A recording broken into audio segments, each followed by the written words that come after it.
Selamat petang, salam sejahtera. Terima kasih karena bersama dengan saya di Nazilin Unity Channel. Ini keputusan terkini dalam mahkamah daripada mahkamah berkaitan dengan kes menghasut Sanusi Maknur. Saudara-saudara sekalian, semasa PRN Nambuan Negeri baru-baru ini, Sanusi telah pun didakwa ataupun telah dibawa ke mahkamah untuk beberapa kes. Yang paling besar sekali ialah membabitkan kes akta hasutan kerana menghina Sultan Selangor dan juga didakwa telah pun mempersoalkan dan menghina juga keputusan yang di Pertuan Agong. Hari ini keputusan daripada mahkamah turut mengaitkan Sanusi Maknur berkaitan dengan menghasut. Bicara kes Sanusi akan bermula pada 18 Januari tahun 2024.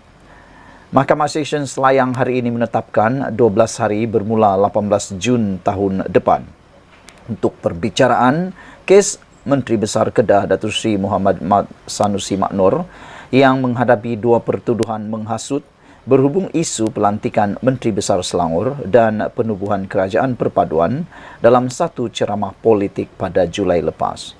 Apabila isu ini keluar, netizen mula memberikan komen-komen tertentu. Antaranya mereka kata, Sanusi Maknur adalah antara menteri besar yang paling kerap sekali berkampung di mahkamah kerana begitu banyak kes beliau. Ada kes tuntutan saman, ada juga kes menghasut dan ya, apabila dikumpulkan semua kes-kes tersebut, bolehlah kata beliau boleh berkampung di mahkamah, kata netizen. Hakim Nur Rajiah Madzin menetapkan 18 dan 19 Januari serta 10 hari pada Februari untuk perbicaraan selepas timbalan pendakwa raya Datuk Masri Muhammad Daud memaklumkan kes itu melibatkan kepentingan awam. Saya mohon kes ini dibicarakan dalam masa terdekat pada Disember tahun ini dan lebih kurang 10 saksi pendakwaan akan dipanggil memberi keterangan, kata Masri. Peguam Awang Armada Jaya Awang Mahmud yang mewakili Muhammad Sanusi berkata, pihaknya mengakui kes anak guamnya adalah kes berprofil tinggi. Namun, pembelaan memohon agar kes tersebut dibicarakan bermula Januari tahun depan. Terdahulu, Masri memberitahu mahkamah bahawa terdapat pindaan berhubung dua pertuduhan yang dihadapi Muhammad Sanusi dan memohon supaya pertuduhan itu dibacakan dan dibicarakan bersama kerana ia membabitkan kejadian dan saksi yang sama.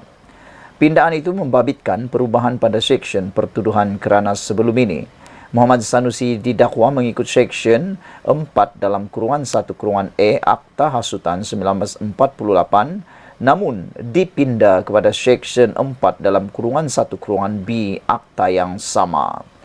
Sementara itu, sebaik pertuduhan pindaan dibacakan kepadanya, Muhammad Sanusi yang bersut biru berkata, faham pertuduhan yang arif, mengaku tidak bersalah.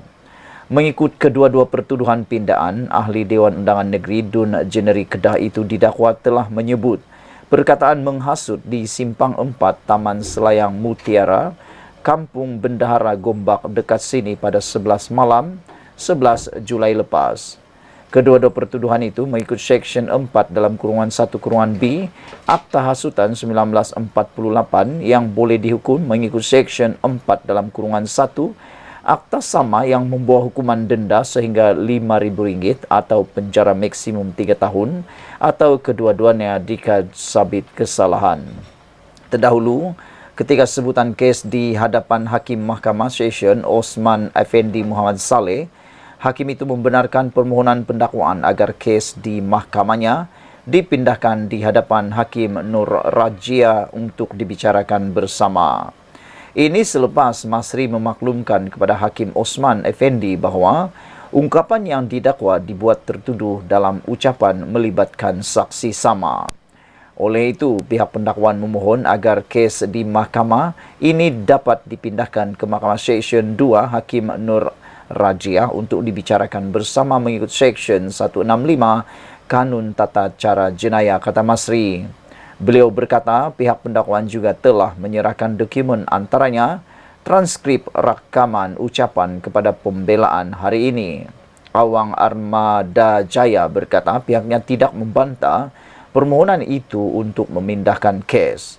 Pada prosiding hari ini, pendakwaan turut dikendalikan Timbalan Pendakwa Raya Abdul Malik Ayub, Nur Aziza Aling dan Nadia Muhammad Izhar, manakala Awang Armada Jaya turut dibantu Peguam Wan Rohimi Wan Daud, Muhammad Tajuddin Abdul Razak dan Datu Fariz Imran Mustafa. Sekian dulu untuk kali ini. Jangan lupa tinggalkan komen Anda. Sila tekan butang subscribe. Malaysia kita punya, kita jaga sama-sama. Cintai Malaysiaku. Bye-bye. Selamat pagi, salam sejahtera. Terima kasih kerana bersama dengan saya di Nazilin Unity Channel. Saudara-saudara sekalian, makin hari makin panas tentang kabinet baru Anwar Ibrahim. Menjadi persoalannya sekarang ialah, benarkah Johari Ghani akan menjadi Menteri Kewangan kedua ataupun Menteri Wilayah Persekutuan? Ketika ini, ramai sekali yang bercakap mengenai rombakan kabinet yang dijangka akan dilakukan oleh Perdana Menteri Anwar Ibrahim sebaik berakhirnya PRK pelanggai pada 7 Oktober ini. Berbagai jangkaan dan ramalan tentang rombakan itu boleh didengar di mana-mana pada waktu ini. Beberapa pemimpin, baik PH dan BN juga, tidak terkecuali bercakap mengenai rombakan tersebut. Yang disebut-sebut bakal berpindah atau ditukarkan ke kementerian baru, semuanya menyerahkan kepada Perdana Menteri dan menyatakan kesediaan memikul apa saja portfolio yang diamanahkan. Yang akan dinaikkan pangkat pun sama juga nadanya. Dalam ramai-ramai pemimpin yang memberi komen mengenai rombakan kabinet, ulasan oleh Naib Presiden UMNO merangkap Ahli Parlimen Titiwangsa, Johari Ghani barangkali paling menarik sekali. Di antara 3 Naib Presiden UMNO, Johari adalah satu-satunya yang tiada jawatan dalam kerajaan. 2 lagi Naib Presiden UMNO, Khalid Nordin, ialah Menteri Pengajian Tinggi, manakala Wan Rosdi Wan Ismail pula adalah Menteri Besar Pahang. Dalam reaksinya mengenai rombakan kabinet, Johari berkata, sama ada Perdana Menteri hendak buat rombakan kabinet atau tidak, itu hak mutlak Perdana Menteri. Saya berpandangan begini, meski dalam mana-mana kerajaan, Perdana Menteri mesti ada dia punya keputusan eksklusif, kata beliau lagi. Kita tidak boleh memberi sebarang tekanan kepada Perdana Menteri sebab kita semua sudah pilih dia, Anwar Ibrahim, sebagai Perdana Menteri. Jadi, kita sokong dia, kata beliau lagi. Saudara-saudara, tambahnya, semua pihak juga tidak harus memberikan tekanan kepada Perdana Menteri dengan mengambil kira bahawa kerajaan perpaduan ini baru sahaja mencecah tempoh 10 bulan. Dalam 10 bulan ini, kita berdepan dengan ekonomi global yang besar. Di samping kita juga berdepan dengan cara yang sesuai untuk bekerja dengan parti-parti yang ada dalam kerajaan perpaduan. Ini adalah salah satu daripada perubahan yang perlu kita lalui. Saya rasa kalau bagi masa secukupnya hingga akhir tahun 2027, saya ingat kita akan nampak dan menilai keberkesanan kerajaan perpaduan dalam mentadbir negara, ujarnya lagi. Agak tepat pandangan Johari agar jangan ada mana-mana pihak memberi tekanan kepada Anwar dalam isu rombakan tersebut. Sebaliknya, serahkan sepenuhnya kepada Anwar membuat apa jua keputusannya. Sesuai dengan saranannya itu, Johari sendiri pun jelas tidak memperlihatkan dirinya cuba menekan Anwar. Walaupun banyak pihak berpandangan atas kedudukannya sebagai Naib Presiden UMNO, beliau sewajarnya duduk dalam kabinet sebagai salah seorang menteri. Cuma dengan kenyataan Johari agar tiada sesiapa menekan Anwar, ini lebih membuatkan namanya tidak dilupai Anwar dalam rombakan kali ini. Dengarnya, kalau tidak Menteri Kewangan kedua, jawatan Menteri Wilayah Persekutuan bakal menunggu untuk jatuh ke ribanya. Ditulis oleh Sabuddin Hussein, 2 Oktober. Sekian dulu untuk kali ini. Jangan lupa tinggalkan komen Anda. Sila tekan butang subscribe. Malaysia kita punya, kita juga sama-sama cintai Malaysiaku. Bye-bye. Selamat petang, salam sejahtera. Terima kasih kerana bersama dengan saya di Nazilin Unity Channel. Ini satu lagi ulasan yang paling menyakitkan telinga, menyakitkan entahlah buah jantung kah, buah hati kah, entahlah, saya pun tak pasti apa yang akan sakit. Apabila selama ini Anwar Ibrahim kononnya diramalkan akan tumbang pada bulan Ogos yang lepas lagi oleh pemimpin-pemimpin Perikatan Nasional, ada juga Hadi, Muhyiddin dan sebagainya. Tapi sehingga kini dan nak habis bulan Oktober ni, Anwar belum tumbang-tumbang lagi. Bahkan dia makin kukuh, makin disukai. Dalam laporan kemarin menunjukkan, penganalisis mengatakan bahawa para penjawat awam kini sudah semakin mempercayai Anwar Ibrahim dan mula menyokong penuh Anwar Ibrahim. Ini satu berita yang paling menakutkan Muhyiddin Yassin. Dan ditambah lagi, bising macam manapun, saya tetap Perdana Menteri hingga 2023, kata Anwar Ibrahim mengingatkan Perikatan Nasional. Jadi kalau mereka lupa, ini diingatkan sekali lagi. Bising-bising pun, apapun anda nak kata, bising ke langit sampai kemanapun, Anwar Ibrahim tetap akan Perdana Menteri hingga 2027. Itu peringatan Anwar Ibrahim terhadap Perikatan Nasional pimpinan Muhyiddin Yassin. Perdana Menteri Anwar Ibrahim berkata, Perikatan Nasional boleh mengkritik apa sahaja terhadap pentadbirannya. Namun, Kerajaan Perpaduan akan kekal sehingga PRU akan datang. Ahli Parlimen Tambun turut menegaskan beliau tetap Perdana Menteri walaupun berdepan segala cacian dan fitnah pembangkang. Jangan kacau atau rosakkan rencana pembangunan kerajaan. Nak lawan tunggu 4 tahun lagi, kata Anwar Ibrahim. Syukur kamu bising. Bagaimanapun Kerajaan Perpaduan akan kekal sehingga pilihan raya umum akan datang. Ini penting, kata Datuk Seri Anwar Ibrahim. Pemansuhan hutang Felda bukan pengumuman baharu yang lama. Ada kata Perdana Menteri ke-10 bodoh, Perdana Menteri ke-10 tipu. Tidak apa, kata Anwar Ibrahim. Saya tak rugi sedikit pun. Saya masih Perdana Menteri ke-10, katanya dalam ceramah Mega Perpaduan Madani PRK Dun Pelanggai. Beliau sebelum itu menjelaskan pengerusi Perikatan Nasional Muhyiddin Yassin hanya membuat pengumuman untuk memansuhkan hutang peneroka Pelda 8.3 bilion ringgit ketika menjadi Perdana Menteri, namun ia tidak dilaksanakan. Pada 23 Jun, saya yang tanda tangan. Kalau jemaah menteri sudah luluskan, tak payah saya bawa minta kelulusan mereka. Setiausaha Agung DAP, Anthony Loke Siu Fok, dia pun sokong. Katanya ini cara nak selamatkan Felda. Yang kamu 3 tahun jadi kerajaan, kenapa tak lulus? Kata Anwar Ibrahim menanya kepada Muhyiddin Yassin. Sehubungan itu katanya, pengundi Dewan Undangan Negeri Pelanggai khususnya warga Felda perlu memberikan Perikatan Nasional, memberikan kepada Barisan Nasional BN peluang meneruskan perkhidmatan mereka di kawasan tersebut.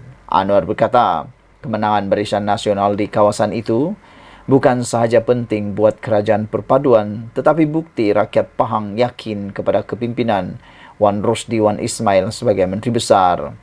Katanya, Wan Rosdi yang juga adun jelai adalah pemimpin memberikan fokus kepada pembangunan perumahan generasi kedua Felda. Di Pelanggai, saya betul-betul harap pengundi beri peluang supaya menangkan BN. Keyakinan bukan sahaja negeri, tapi Kerajaan Persekutuan dan kepada Wan Rosdi, kata beliau. Saya hormat dia. Dia satu-satunya pemimpin negeri paling jaga kepentingan Felda. Anak muda kamu boleh dengar orang jerit, seronok maki orang, perbodohkan orang lain. Tetapi jangan lupa, dengan cara demikian kamu diperbodohkan. Orang yang bercakap hina orang itu, satu rumah pun belum dibina. Di sini kita ada kerajaan negeri dan ini undi kepercayaan kepada kepimpinan Menteri Besar Pahang, katanya. PRK Dun Pelanggai dijadual berlangsung 7 Oktober ini susulan kematian penyandang Johari Harun dalam nahas pesawat di Elmina Shah Alam. Sumber Free Malaysia Today dipetik daripada sabudin.com. Sekian dulu untuk kali ini. Jangan lupa tinggalkan komen anda. Sila tekan butang subscribe. Malaysia kita punya. Kita jaga sama-sama. Cintai Malaysiaku. Bye-bye. Selamat petang. Salam sejahtera. Terima kasih kerana bersama dengan saya di Nazilin Unity Channel. Tak tahan lagi dengan keadaan semasa berkaitan dengan beras di Malaysia. Anwar Ibrahim akhirnya tampil memberikan keputusan yang kita tunggu-tunggu. Kita memang sebenarnya menanti apa yang diucapkan oleh Anwar Ibrahim ini bagi memberikan jaminan luar biasa kepada kita semua berkaitan dengan bekalan beras di Malaysia. Anwar Ibrahim akhirnya memberikan amaran paling keras yang pernah saya dengar. Jarang sekali Anwar Ibrahim bertindak dengan ucapan yang sedemikian rupa, yang nadanya seperti seorang yang sudah marah, yang tak boleh tahan lagi, dan amaran ini amaran yang paling keras sekali. Anwar Ibrahim kata, kami akan cari kamu. Ini merujuk kepada amaran yang diberikan oleh Anwar Ibrahim kepada pihak yang cuba menyorok beras. Padan muka mereka semua. Kalau memang benar ada orang yang cuba-cuba nak menyorokkan beras, semata-mata nak mengaut keuntungan, tetapi menyebabkan rakyat terseksa, kerajaan pula disalahkan, dan yang lebih luar biasa lagi, ini semua dibebankan. Beban itu diletakkan pula di bahu Anwar Ibrahim dan menuduh pula Anwar Ibrahim adalah punca semuanya berlaku. Padan mukalah kepada orang yang cuba sorok beras tersebut. Anwar Ibrahim tidak bersalah dalam hal ini. Dan apabila Anwar Ibrahim sudah memberikan kata dua kepada mereka ini dengan kata, kami akan cari kamu. Nasib baik dia tidak di ujung tu dia tambah sehingga ke lubang cacing. Nasib baiklah tak ada seperti itu. Ini satu amaran yang memang keras kepada mereka yang cuba-cuba mahu menyorok beras. Kami akan cari kamu dan sama ada bawa kamu ke mahkamah tengah orang susah. Masa itu kamu nak cari untung, kata Anwar Ibrahim. Itu amaran Perdana Menteri terhadap pihak yang mengambil kesempatan dengan menyorok stok beras putih tempatan BPT ketika rakyat sedang memerlukan. Datuk Seri Anwar Ibrahim berkata, kerajaan akan mengenakan tindakan undang-undang terhadap pihak yang tidak bertanggung jawab, yang dikesan berbuat demikian. Menurut Anwar Ibrahim lagi, memang ada pihak yang sanggup bertindak begitu di tengah-tengah kekurangan stok bahan mentah dalam pasaran negara demi mengaut keuntungan. Kemudian ada juga dalam kalangan yang salah guna, sorok, simpan. Saya beritahu kepada Saudara Mat Sabu, Menteri Pertanian dan Keterjaminan Makanan Datuk Seri Muhammad Sabu, arahan yang jelas kepada Badan Penguatkuasa. Kalau ada yang berani buat perangai buruk dengan keadaan orang susah mencari beras, kamu sorok, kamu jaga, kata Anwar Ibrahim. Ini amaran yang kita tunggu-tunggu. Anwar yang juga Menteri Kewangan berkata demikian ketika berucap pada ceramah Mega Perpaduan Madani di Dataran Simpang Pelanggai malam tadi. Beliau menegaskan bahawa kerajaan sentiasa berusaha menyelesaikan masalah beras, tetapi mengakui isu tersebut memerlukan sedikit masa. Kita cuba, tetapi apakah boleh selesai 100%? Tidak. Beras ini isu masalah besar, kata Datuk Seri Anwar Ibrahim. Beginilah yang kita tunggu, jawapan telus, jawapan tak merapu. Kalau tak boleh 100%, jujurlah jawab seperti itu. Jadi, saya kata, beri masa seminggu tengok keadaan dia, kata Anwar Ibrahim. Kalau tak selesai lagi, kita bincang semula sebelum pembentangan Belanjawan 2023 pada 13 Oktober ini, jelasnya. Dalam masa sama, Anwar memaklumkan isu stok beras juga berlaku di negara lain, termasuk harganya terpaksa dinaikkan. Hal tersebut berlaku, tambahnya, ekoran negara pembekal telah memberhentikan atau mengurangkan ekspor beras mereka. Untuk rekod, sebanyak 19 negara termasuk India mengenakan sekatan malah mengharamkan ekspor beras, sekaligus menyebabkan peningkatan harga beras di seluruh dunia. Pengeluar beras terbabit menghadkan bekalan makanan ruji itu keluar bagi memastikan keselamatan makanan domestik masing-masing. Saudara-saudara sekalian, inilah keputusan yang kita tunggu-tunggu daripada Datuk Seri Anwar Ibrahim. Ketegasan beliau, kepintaran beliau, kebijaksanaan beliau menangani hal tentang beras. Anwar kata, kami akan cari kamu. Perdana Menteri Anwar beri amaran pihak yang menyorok beras. Sekian dulu untuk kali ini. Jangan lupa tinggalkan komen Anda. Sila tekan butang subscribe. Malaysia kita punya. Kita juga sama-sama cintai Malaysiaku. Bye-bye. Selamat petang, salam sejahtera. Terima kasih karena bersama dengan saya di Nazilin Unity Channel. Rupa-rupanya inilah sebabnya ramai orang takut kalau Anwar Ibrahim menjadi Perdana Menteri lebih lama lagi. Mereka takut mungkin kalau Anwar Ibrahim dapat lebih menarik perhatian orang, dapat lebih memikat hati orang, dan menarik pengundi-pengundi mereka. Ini apabila Anwar Ibrahim berjaya menunjukkan teladan yang luar biasa, bukan saja sebagai seorang Perdana Menteri, tetapi sebagai seorang penduduk ataupun pemimpin Malaysia yang berjiwa rakyat. Lihat saja apa yang dilakukan oleh Anwar Ibrahim sejak dia menjadi Perdana Menteri. Tidak pernah kelihatan kesombongan ataupun keangkuhan dalam diri Anwar Ibrahim. Apalagi nak berucap menggunakan perkataan-perkataan yang dahsyat, kotor, menjijikkan, memaki, hamun atau sebagainya. Anwar tak pernah gunakan itu. Dan terkini pula, apa yang menarik perhatian netizen ialah apabila Anwar Ibrahim memaparkan aksi berlari di bawah hujan renyai, lompat longkang untuk jumpa penduduk, akhirnya mendapat raih pujian daripada rakyat. Jadi kalaulah ada orang kata Mahathir Mohamad jadi Perdana Menteri sekali lagi, saya rasa beliau tidak akan mampu menandingi Anwar Ibrahim melakukan perkara yang Anwar Ibrahim lakukan ini. Mungkin juga Muhyiddin pun tak boleh lakukannya. Untuk berlari di bawah hujan renyai, melompat longkang, jumpa rakyat, raih pujian. Gelagat Perdana Menteri Datuk Seri Anwar Ibrahim yang berlari-lari anak menuju kepada sekumpulan penduduk yang memanggilnya menuai perhatian warga maya. Menerusi video yang beredar di media sosial, sekumpulan penduduk di Felda Cemomoy dilihat berkumpul di bahagian belakang sebuah kaunter kediaman sambil menanti dan memanggil-manggil, Datuk Seri, Datuk Seri, macam tu dorang panggil lah. Walaupun cuaca sedikit mendung dengan hujan rintik-rintik, Anwar tetap berlari menuju ke arah penduduk terbabit yang turut terdiri daripada murid sekolah. Malah, beliau terpaksa sedikit melompat longkang yang agak lebar dan tinggi untuk bersalaman dengan mereka yang kelihatan teruja dengan kehadiran pemimpin negara di mata atau di depan mata mereka. Perdana Menteri yang juga Menteri Kewangan itu turut meluangkan masa seketika untuk bergambar mesra dengan rakyat tempatan. Tindakan spontan beliau itu menarik perhatian orang ramai yang memuji keramahan Anwar serta aksi spontan berlari kepada rakyat yang sudah pun menantinya. Ada seorang menulis dalam komen TikTok. Mereka menulis, belum pernah ada Perdana Menteri yang berkejar kepada rakyat, salam mesra dengan rakyat, malah dikeji, dihina, dituduh berlakon semata-mata, komen pengguna TikTok.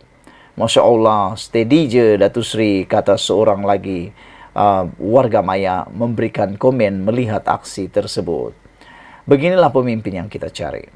Biar hujan-hujan pun sanggup berlari datang kepada rakyat. Semoga perjuangan Perdana Menteri yang ke-10 sentiasa dirahmati, komen pula yang lain. Anwar sebelum itu menghadiri majlis perasmian Karnival Segaranya Felda di Felda Cemomoy bersama Menteri Besar Pahang dan pengerusi Felda. Saudara-saudara sekalian, video ini memang video yang paling tular sekali pada waktu ini di TikTok. Sehingga kan kita semua tidak dapat menafikan kehebatan Datuk Seri Anwar Ibrahim menyantuni rakyat. Sekian dulu untuk kali ini. Jangan lupa tinggalkan komen Anda. Sila tekan butang subscribe. Malaysia kita punya, kita juga sama-sama cintai Malaysiaku. Bye-bye. Selamat petang, salam sejahtera. Terima kasih karena bersama dengan saya di Nazilin Unity Channel. Saudara-saudara sekalian, ini satu pendedahan yang luar biasa. Yang mana walaun dan penyokong-penyokong Perikatan Nasional kata DAP punya salah, asik-asik salah DAP, asik-asik salah DAP. Ada saja isu, pasti DAP yang akan diketengahkan bersalah. Tapi akhirnya Anwar Ibrahim menyatakan pendirian yang luar biasa. Bukan nak sokong DAP, tetapi ini kebenarannya. Kata Anwar Ibrahim, DAP pun sokong lupus hutang peneroka. Marah pasal apa? Kata Anwar Ibrahim merujuk kepada kononnya DAP dimarahi oleh pengundi. Perdana Menteri Anwar Ibrahim memberitahu warga Felda bahawa mereka tidak sepatutnya melihat DAP sebagai musuh. Berucap pada karnival segalanya Felda di Felda Cimomoy di Bentong, Anwar berkata, DAP adalah salah sebuah parti kerajaan yang memberikan sokongan kepadanya untuk melupuskan hutang peneroka sebanyak RM8.3 bilion. Saya bentang di Jemaah Menteri, kena bentang dalam Jemaah Menteri ni sign RM8.3 bilion ini. Bila saya nak bawa ke kabinet, Datuk Seri Zahid Hamidi, dia senang, dia sokong. Timbalan Perdana Menteri 2, Fadilah Yusof dari Sarawak, dia sokong. Anthony Loke, Setiausaha Agung DAP, dia sokong. Dia kata ini untuk orang Felda yang susah, tak ada masalah. Yang nak marah DAP ni apa pasal, kata Anwar Ibrahim. Ini kerana dia Cina. Melayu dalam DAP pun ada rara, kata Anwar berseloroh merujuk kepada ahli Parlimen Bentong, Yung Safura Othman. Anwar juga membidas ahli politik tertentu yang menurutnya mengelirukan peneroka Felda untuk mempercayai lembaga tabung haji TH dijual kepada orang Cina. Berapa ramai orang datang ke Felda? Fitnah. Kata tabung haji telah diambil kerajaan masa itu oleh Lim Guan Eng dan dijual hak Melayu bagi kepada Cina. Ramai yang percaya kerana yang cakap tu kadang-kadang ustaz. Dia kadang-kadang pakai kopiah putih. Jadi percaya, kata Anwar Ibrahim. Tambah Anwar, selepas mengambil alih jawatan Perdana Menteri, dia telah menyemak fail tabung haji dan mendapati dakwaan itu tidak benar. Yang diambil oleh MOF, Kementerian Kewangan, Syarikat Tabung Haji yang rugi teruk. Kalau tak ambil tabung haji pun bankrupt. Oleh itu, semua yang rugi itu dipindah pada SPV, Syarikat Tujuan Khas, di bawah MOF. Kebetulan Menteri Kewangan masa itu ialah Lim Guan Eng. Tapi tuduh, dah Cina ni ambil. Dia ambil tu sebagai Menteri Kewangan, ada diserah kepada Cina? Tiada. Saya nak bagi tahu. Kita cakap soal Islam, soal akhlak, soal nilai. Bolehkah tipu orang? Bolehkah fitnah orang? Kata Anwar Ibrahim lagi. Saudara-saudara sekalian, pendedahan daripada Anwar Ibrahim pada kali ini memang agak menarik perhatian kita. Kerana Anwar Ibrahim sendiri mendedahkan rahsia sebenar tentang tabung haji dan juga tentang isu hutang peneroka Felda. Rupa-rupanya DAP sokong pelupusan hutang peneroka. Jadi Anwar Ibrahim bertanya, kenapa marah kepada DAP? Sepatutnya para pengundi tidak melihat DAP itu sebagai musuh. Kerana DAP adalah sebahagian daripada kerajaan yang menyokong pelupusan hutang Felda. Selain daripada itu, kalau nak kata DAP itu Cina, ada juga sebenarnya ahli-ahli parlimen adun dalam parti DAP yang berbangsa Melayu. Selain daripada itu, Anwar juga membidas ahli politik tertentu yang menurutnya mengelirukan peneroka Felda untuk mempercayai lembaga tabung haji TH dijual kepada orang Cina. Berapa ramai orang datang ke Felda, tabur fitnah, kata tabung haji telah diambil kerajaan yang pada masa itu adalah Menteri Kewangannya ialah Lim Guan Eng dan kononnya dijual hak Melayu kepada orang Cina. Kata Anwar Ibrahim yang percaya kerana yang cakap, ramai yang percaya kerana yang cakap tu kadang-kadang ustaz. Dia kata kadang-kadang pakai kopiah putih. Jadi percayalah, kata Anwar Ibrahim. Tambah Anwar lagi, selepas mengambil alih jawatan Perdana Menteri, dia sendiri telah menyemak fail tabung haji dan mendapati dakwaan itu tidak benar. Yang diambil oleh Kementerian Kewangan ialah Syarikat Tabung Haji yang rugi teruk. Kalau tak diambil oleh kerajaan, tabung haji pun bankrupt, kata Anwar Ibrahim. Oleh sebab itu, semua yang rugi itu dipindah pada SPV, Syarikat Tujuan Khas, di bawah MOF. Kebetulan Menteri Keuangan pada waktu itu ialah Lim Guan Eng. Tapi mereka tuduh, dah Cina ni ambil. Dia ambil itu sebagai Menteri Keuangan, kata Anwar. Ada dia serah kepada Cina? Tiada. Saya nak bagi tahu, kita cakap soal Islam, soal akhlak, soal nilai. Bolehkah tipu orang? Bolehkah fitnah orang? Tanya Anwar Ibrahim lagi. Sekian dulu untuk kali ini. Jangan lupa tinggalkan komen Anda. Sila tekan butang subscribe Malaysia kita punya. Kita jaga sama-sama cintai Malaysiaku. Bye-bye.